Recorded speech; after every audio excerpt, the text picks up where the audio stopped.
এখানে প্রচুর লোকেরা এসে হয়েছে। এখানে আমাদের পঙ্কজ ভাই কিছু করতে কইতাম কি লাইভ করতেছো না। তো রিঙ্কু দিয়ে আজকে আমরা এখানে আইসে তো আমরা সবাই মিলে সেটা আমরা সুবিধা দিয়ে তারপরে প্রেমদা সঞ্জিতা জুবিলেশন আমরা সকালবেলা একটা পোস্ট করছিলাম। তো পোস্টের ভিত্তিতে এখানে মানুষে এত পরিমাণে সারা দিছে, মানে দেখো 2-3 ঘন্টায় এই এত পরিমাণে জামা কাপড় আইছে যেগুলো গুছাইতে মানে এখানে 40-50 জন লোক অলরেডি কাজ করতেছে।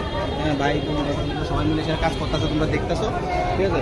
তো বন্যায় যারা মানে ক্ষতিগ্রস্ত হয়েছে তারার লেগে আমরা এই আয়োজনটা করা, মানে আমরা তারার উদ্দেশ্যে আমরা এই জিনিসটা নেওয়া মানুষের থেকে। কিন্তু মানুষ যে এই 2-1 ঘন্টার মধ্যে যে পরিমাণে সারা দিচ্ছে আমরা মানে খুব ভালো লাগতেছে যে আমরা ডাকে মানুষ এরকমভাবে সারা দিচ্ছে। তারা যে আনইউজ জামাগুলো যেগুলো ঘরে পড়ে গেছে, যারা ইউজ করতো না, ঠিক আছে, ওই রকম জামা নতুন পুরানো, ঠিক আছে, সমস্ত জিনিস দিয়ে সেরা তারা হেল্প করতেছে। তো এটাই তোমরা যারা এখানে আইসে